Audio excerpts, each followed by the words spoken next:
So, welcome to the human element. This week we have something we hope a little bit of fun for you. And I know that it's been fun for Chaplain Marilyn and myself to prep for this a little bit. What we're going to be looking at this week is the story of anger. And we wanted to tag on the end of it, rather, something a little bit more exciting and open-ended. So we figured that we wanted to look at it from the point of view, look at anger, what it is, and actually the story of it. And there's a long story of anger that's really important to understand, but what we can do about it now. So can we perhaps write some new chapters to this story? So that's what we're going to be looking at this week. So putting it very simply, we wanted to start with the idea that anger has a story. Now we can look at instances of anger. I don't know whether you've ever been angry, but usually behind that moment of anger is some kind of a story. And there's probably always at least two sides of the story, because rarely does somebody sit all by themselves in a cave and end up seething mad. It usually happens in some kind of a relationship. And usually on the other side of a relationship is a person, one kind or another. And it all, in any instance, it matters who the other is. But for the sake of a story, we could say that we just need another person, a counterpart in that story. So what that is beginning to introduce to us is that there is two sides to each of these stories. So we'll keep that in mind at the back of our brains for a moment. But Marilyn, have you ever been angry? Have you ever been considered or called by any of your kids ever? Maybe they didn't use the term, although I suspect they did. Mom, why are you so angry? What's your problem? Yes, I can recall one or two instances in my life of being angry. Angry at my older brothers, angry at my mom and dad, angry at my friends at school, angry at my colleagues at work, angry at my boss, angry at my teenage kids, especially. And I've had my moments. And I'm not putting you on the spot, Marilyn, as if you are the only one who's been angry and I, the perfect little saint. No, don't ask my kids what they've thought of me many, many times. Even though I was an angry mom, and often for seemingly good external reasons. Your side of the story. Yeah, my side of the story was for good reason I'm angry. My kids never said, "Why are you so angry?" The thing that they would with wide eyes and open wonder, and that's why I became interested, as you have, Karen, in the study of and understanding the story of anger. They would just where did that come from? Surprise, surprise. Which would make me steam even more, because it seemed so obvious where that anger was coming from. From your side of the story. Again, from my side I'm pounding on this a little bit, but with some kind of reason. But that is the question in the human element when it comes to, of course, not just anger, but the myriad of emotions that we have. But we are focusing on anger because it's one of the more problematic. Right. It's the kind of emotion that's back there in the recesses of that Paleolithic reactive part of our brain, the very beginning point when something occurs and you have a reaction, and in the before you're even thinking of what's making you angry, your body is already deciding whether it's going to have, you know, flight or fight or flight or freeze. And this is automatically just Once it unfreezes, it still has to make that fundamental choice. Yeah, even if it freezes, it's just to give you enough time to make, you know, unless you're possible. Yeah. Will I will I fundamentally use a fearful response and run from something, or will I use an anger response and rush toward it? You know. And just one on that point of you know, very primitive, because it really is part of our reptilian brain, you know, which is why we go back to the 3 brain component, because this is the human element at play. But the other piece of that being that ancient part of us that is highly reactive and very predictable in that reactiveness. The important thing is it's a powerful emotion. And part of my attention to anger is more from the positive side, is that that's what can motivate us to change. It's full of energy. It's not just, yeah, there's a lot of negative about anger, but it's a powerful emotion. And power in and of itself is not bad. Powerful, yes, it can either make or break, you know, in that sense. It's, you know, depending on how it's used and which direction it's going. It's vector, so to speak. Yeah, but anyway, I just wanted to add that into that's an important point, Karen, because as all emotions, there are cultural constraints and cultural allowances, and typically in cultures, typically, not in every culture, but in many, and especially in our particular, you know, Euro kind of Caucasian culture, anger is kind of okay. In fact, in some ways, it's the only emotion men are allowed to express. Yeah, they're not allowed to cry. They're not allowed to cry. They can get angry, but they can't get, you know, fearful and etc. Whereas almost on the opposite end of that, and there's been a lot of changes since you and I were coming up, you know, in our 20s and 30s, but anger is a negative when women express it.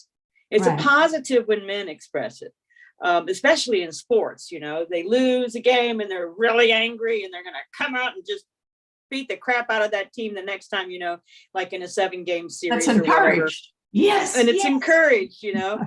And now women athletes are now, you know, especially women tennis players like Serena Williams, they can get angry, they're allowed. But in general, angry moms, which is, you know, our niche who we're addressing, are really conflicted about this, because if you do love and care and you see something going on in your family or at work or at church or your social group or whatever, and it's not right, the anger is an appropriate response in the sense that you want to fight what's not right. But as women in our particular culture, there's a tinge of negativity about that. And and that tinge is when a woman's angry, she's out of control. When a man's angry, he's asserting himself. Yeah, he's asserting himself, but a woman's losing herself. Yeah. Oh, you're losing it. You're losing it, you know. Yeah. And so that's part of the complexity. Don't lose control. Don't cry. Right. Don't get angry. You know, that all of those emotional displays are losing control. Right. Rather than asserting or gaining control.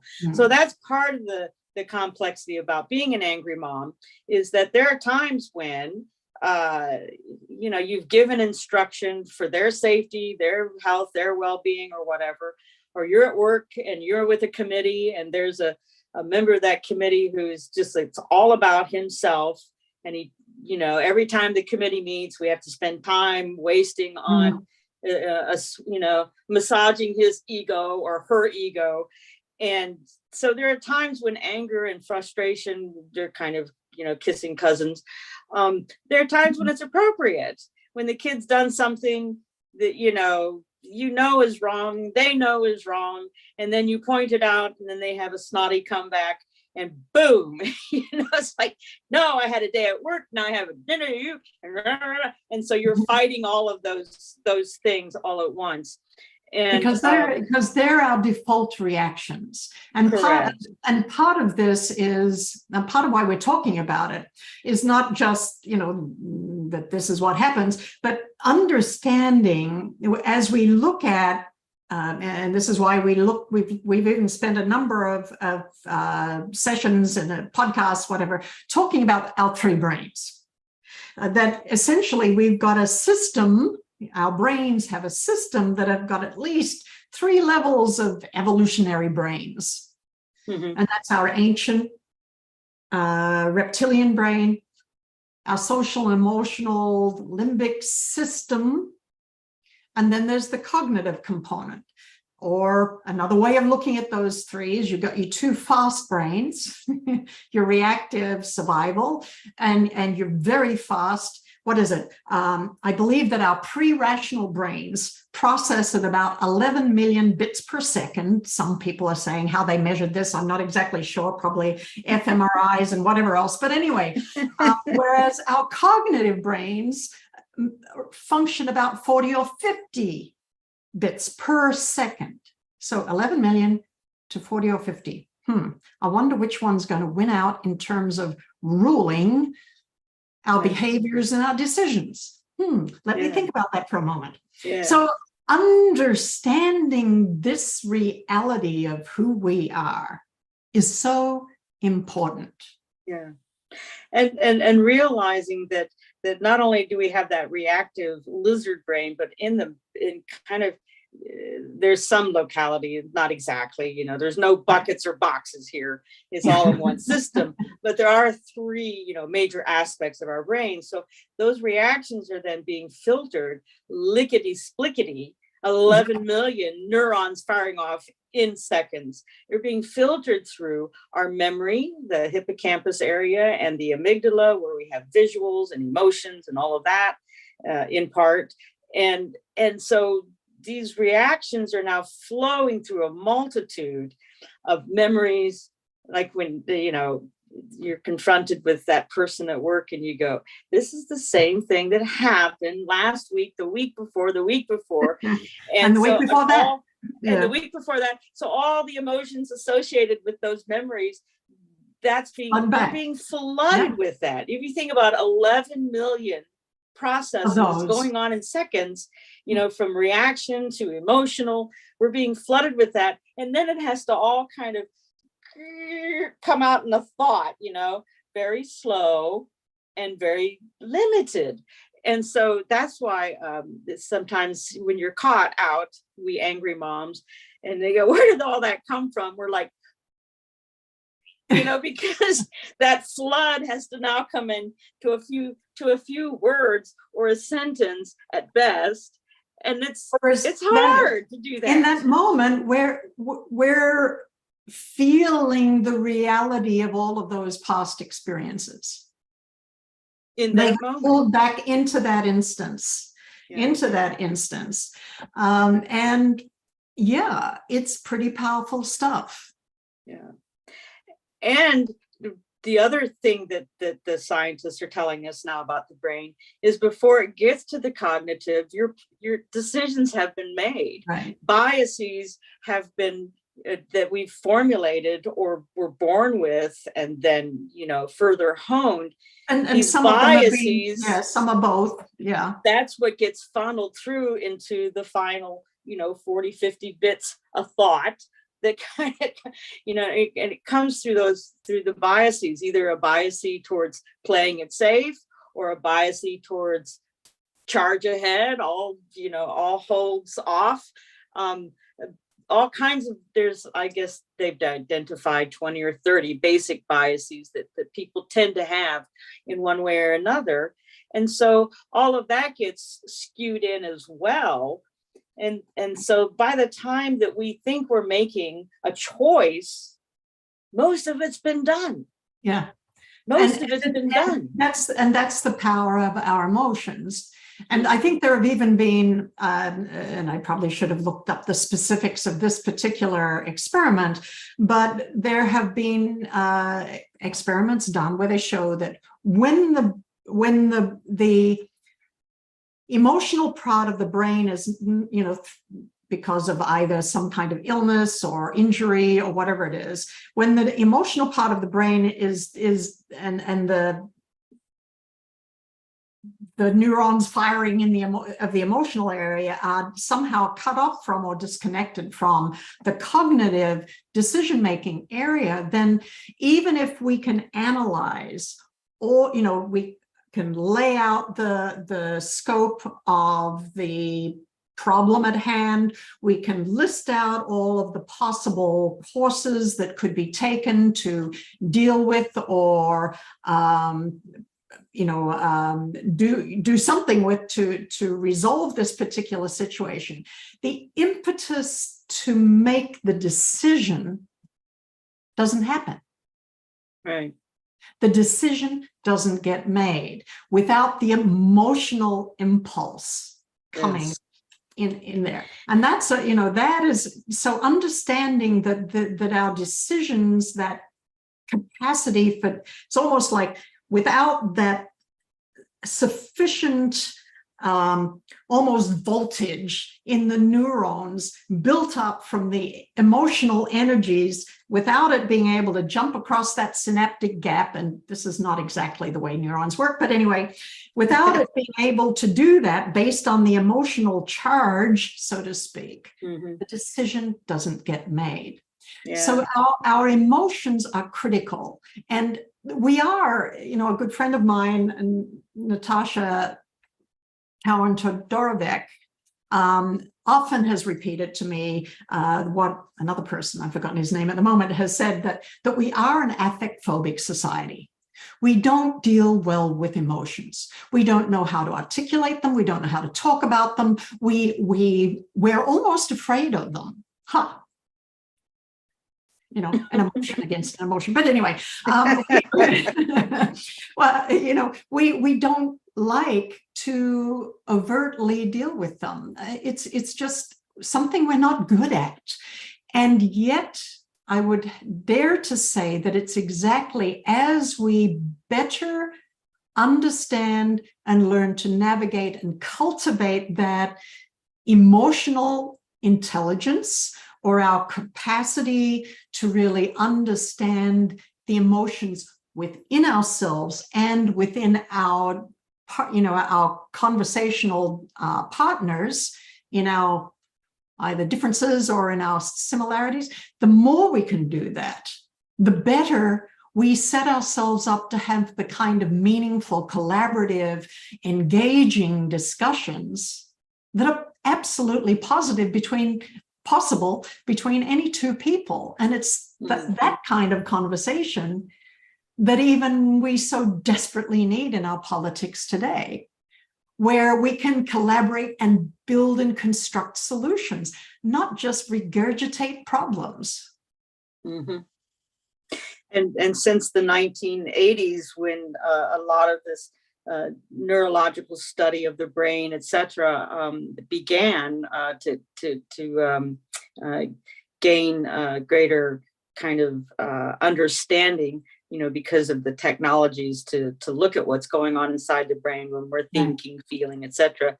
Work such as Daniel Goleman's emotional intelligence, and then further studies on emotional intelligence, what it is and how it's part of good decision making, has developed since then. And I think the interesting observation, the first time that was kind of chronicled was back in the late 1800s by a railroad worker who was, I think, putting TNT to, how they would make a something for spiking, holes or whatever, and it blew, and one of the spikes went up through his brain.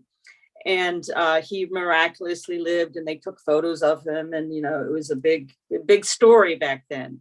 But what people began to notice, because it had gone through that area where emotions are processed, is while he still retained his memory and knew who he was, and knew what he could do, and all of that, he changed dramatically, and he began to make erratic decisions, poor decisions, lost all his money, spent it, and just basically couldn't function well anymore as a healthy human being, even though he survived this horrendous thing. Then about 100 years later, in the 1980s, they began to understand that emotions, and we have it in the common vernacular, like decision making. You ask some CEOs, well, if it came down between doing this and doing that, what was the final thing that made you decide the company would go in this direction and not in that direction? And a lot of them will say, just had a gut feeling about it. Right. I just had a gut feeling that this was the better way to go. Well, of course, they did all the studies too, and they had CPAs look at the numbers and crunch them and all of that. But fundamentally, making choices, good choices, bad choices, fundamentally is sifted through our emotional capacities. And so developing those emotional capacities, developing emotional intelligence is now something, and in the corporate vernacular, it's called the soft skills. Yeah. But developing those skills, they're now seeking to do that, especially at the executive level. And I like to call them soft power skills. They may be soft, but they're powerful. They're powerful skills. Don't ever underestimate, the power of those. Soft just sounds soft and fuzzy, but yeah, sorry. Well, and just the other day, I was reading an article by a CEO of a fairly large company, mid-sized company, and he said, look, I make a decision when I'm going in to meet with an employee or to meet with a committee or whatever, to start off with kindness. I just start off there. And now we might get to a tough discussion later on where it's not so kind. Maybe I'm meeting with that employee to say, hey, you don't fit here anymore. And so at the end, it's not going to be so kind, but I start off with kindness to open the conversation. So even if it becomes more difficult, and we angry moms know this, sometimes we start off, if we start off angry, then the conversation is downhill from there. But if we can make that choice, to take a breath, just give it a pause, and some kindness there, and say, I know you're trying, I understand, but we still have to go and discuss, what's ahead here. But that's a soft power skill when we can make those choices. And but training that is the point. Right. And that's the whole point is we go to school, we learn to be analytical. We learn how to process information. We learn how to, write and read and all of these things. But one area that we don't even learn how to label our emotions very well. Mm-hmm. We sense them. We pick up things. Everybody has, we've got 5 physical senses. And then we've actually kind of inside, we've got these, somebody will sometimes say it's a kind of an odd one, but they, say that, well, they can smell fear, right? I mean, what does fear actually smell like? Now, maybe dogs can smell fear, but, humans. They can. Yeah, and they can, but we're limited. Humans don't, but still at another level on that internal sense of ours, we pick up, there's all kinds of ways, paralinguistics, though, you could call it, or it is called. There are ways to pick up on all of these things: tone of voice, tilt of the head, attention of the eyes, trembling hands. I mean, that's not so hard to pick up on, but, there's just many different ways to really understand and to sense. And so we've got these external senses, we've got these internal senses, for want of a better way of speaking about that. But there's a lot going on in those in our relationships, and you brought up the point of starting with kindness, and I guess that's one of the when I do some level of training in navigation. Yeah, I've done that one too. But in negotiation, yeah, I used to teach navigation and seamanship, and I guess a lot of that is even in here, but right there, the C process of a navigation. You have to start with your strategic setup, then you build empathy, then you come in with your more assertive close. So even that CEO started with kindness. And part of that was, I suspect it wasn't just kindness, saying nice things, but it was connecting in a very genuine way with the other person. Correct. And that takes time. It takes a little bit of time. It doesn't have to take hours, but it takes effort to be done. But then there is then where, sometimes the rubber has to hit the road, but doing that on the foundation of building that empathy and trust that that person does understand your worldview, does understand a lot of what's going on. It makes it a very different experience, even for the person getting the bad news. Correct. And to keep, and I think as a very simple goal and objective for almost any conversation that's really important is how we end, that we can walk away from that not having blown up the bridges, leaving it so that we can down the road, because we don't know what, even simple things like the lion and the mouse, the good old Aesop's fable about the lion and the mouse. The lion was kind to the mouse. He didn't know that the mouse one day was going to save him. Yeah. There was that the foundation of some kind of mutuality created. And not every conversation is going to be the end of the conversation. Right. Many conversations are linked to the next, to the next, to the next. Absolutely. Yeah. But there are two kind of fundamental shifts that we can make prior to those conversations, a way of kind of exercising our emotional intelligence.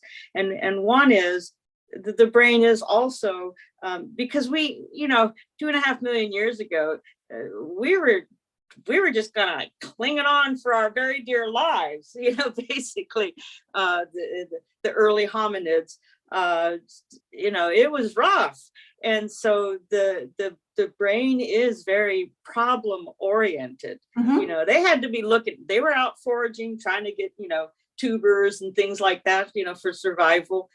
But in the shadows, you had to listen for the tigers. You had to listen for the crack of the twig on the ground that was not cracked by a cricket. Exactly. So the brain is in a sense alert, instinctively, trait-wise, what we've inherited over all that time. That's what helped us survive so that we could be here. Yes. So we are a bit problem oriented. A bit.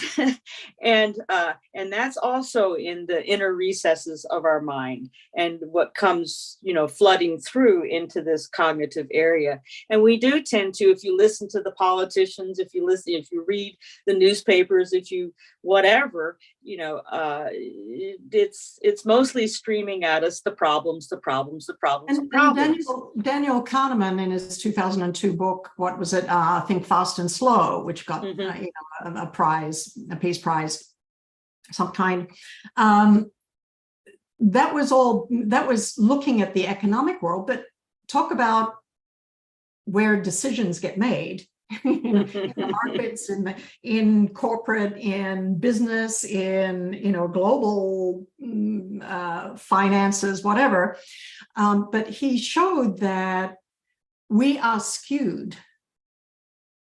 to be more afraid of loss than we are willing to go after opportunity. In a nutshell, it just means that the negatives, the potential of loss, drive our decisions more than the more positive possibilities drive our emotions. If you've got a choice between a negative motivator and a positive motivator, if all things are roughly equal, other than the negative and positive, the negative is clearly going to win out. And that is just the reality of our brains. Doesn't make our brains bad. It just means we need to understand that that bias is embedded. It's innate. It's our default. I don't know what other way of saying it. There's probably many other ways of saying it, but it is the state. It's the human condition. This is what we've got to work with. And it's so important for us to understand that, not belittle it, not deny it, not override it, but understand it and find ways. One of the ways of saying it is to stack the deck in our favor of being more positive and more constructive and more collaborative. And that comes to, and I'd like you to, E.O. Wilson, and the whole idea that social institutions that err on the side of collaboration and cooperation, right? They're the ones that survive, that have the evolutionary benefit. Advantage. Yeah. Well, he's a sociobiologist, most famously noted for his study of ants and all the insects, but in particular ants, and how they use cooperative instincts. It's all instinctual at the insect level. I mean, they are tiny little brains, but it's amazing what those brains do. But over the billions of years, and they were here before us, and most likely will be here after us, but their capacity to cooperate in a highly organized manner, a hierarchy and distribution of who does what. You have the worker bees, you have the queen bee, and I'm talking about it different from the ants, but these are all hive insects. So you have the queen ant and then all the worker ants and the warrior ants, and everybody has their job to do, and it's highly organized. And that cooperation plays into their survival. Now, you have some species that are very competitive, and at an individual level, competitiveness is very helpful. It keeps you sharp, it keeps you, honed. So competition is a part, especially as you get more complex. So in the human species, we have kind of a balance of traits handed down, what he calls our better angels and our demons, our angels and demons. But we have the self-survival, that's self-survival instinct. But we also have the eyes and ears developed, and the brain developed for those eyes and ears. The eyes and ears are actually not very efficient, just enough efficient that we can begin to sort out, is that a friend or a foe? Oh, they're smiling. That means, and we can narrate then what they're doing with their body language or what they're saying to us. And then we create a narrative through the brain. And we also, like the ants, we organize behaviors. There are some people do science jobs, some people do, artistic jobs, whatever, but we organize and we have a hierarchy and all of that. So it's very complicated, but our brain is very well attuned to making cooperative relationships. And that over the span of time, the villages that did that best survived. Are the ones where that there was too much competition and everybody out for themselves, those villages collapsed. And then later on, you could see empires like that as well collapse when it came to, and I think there are economists that have noted this as well, that over time, when a very few selfish, competitive individuals take all the resources then it becomes weighted heavily and that empire collapses as well. So cooperation actually is to our advantage. Is provides us with greater survivability. Correct. In the long, and over long time, term. in the human history, you'll see that the rise and fall of empires, and then the new entities that start out, they always start out like in capitalism. When it started out, it was more mutually beneficial than the old fiefdoms, and more people could own land and property, and those empires then grew, and then we have our modern times now through cooperation. So what that also then means for each one of us, for the angry moms and for the average person, because not everybody's an angry mom, but anyway, that's just one way of talking There's about some angry dads. Yeah, they care. And there are some, there's some angry kids too. But and angry bosses and whatever. Anyway. Yes. So, but all of that aside is that even within us, we've got these in a way, competing components, which is the individual interest, our self-interest, and our collective interest. So we're constantly working to figure out how to deal with these, what I tend to call drivers, or these vectors of energy within us, because they're both real. And so if we get confused, it's not surprising. I mean, we shouldn't get surprised that we're not always just single-minded, because we've got all of these pieces within us. And so even as we've talked about the anger and our emotions and whatever else, but part of the point there is to understand that our emotions are really important. Our decision making and outcomes and our behavior and things like that, our successes are driven by decisions that are often taking into consideration the negative more, but negative doesn't always end up with the best outcomes. But we've also got this more positive, collaborative side. But it does show for the longer term that doing what we can to build our capacity, to stack the cards in our favor, to utilize the understanding that our emotions drive our decisions. Emotions usually drive our behaviors and a lot of the dynamics in interpersonal relations. It's really helpful to look at these not just as negatives, but to look at them in order to understand, so that we can then choose to do better. Putting it in a very simplistic way, we have that. Part of this is we have that choice. So yes, it's not been our fault that we've got 3 brains. That's what we were born with. Not my fault, not your fault, whatever. But understanding that there are these 3 dimensions to our life and thinking and feeling systems, and recognizing that we do have a choice about how we even, I guess we didn't go into the mechanisms of choice, and I'm not even going to even begin to do that, but just to understand that we can write a different chapter to this story of anger, that by our focus and our attention, by intentional action, which our cognitive executive brain has the capacity for, when we use that well in relation to the reality of the rest of us, and make this a collaborative thing within ourselves of our emotions, our reactions, our cognitive side, our intentional side, our sense of values, and all of these things, then we can rewrite even some of those chapters of anger, or the history that we've had in our lives that we don't always like all aspects of it. Some is phenomenal, but some could do with a little tweaking. Correct.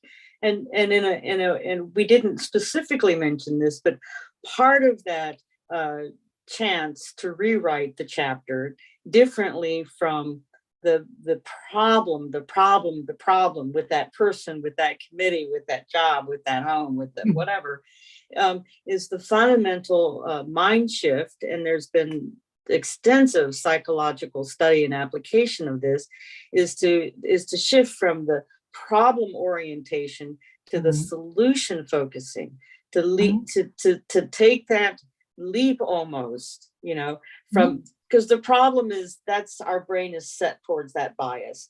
But the problem's always in the past. It's something that we've experienced. And now we're experiencing it again. And didn't we do this last week? And now again. But if we take time to pause, stop fixating on that and go, okay, so we've raked that problem over back and forth and back and forth.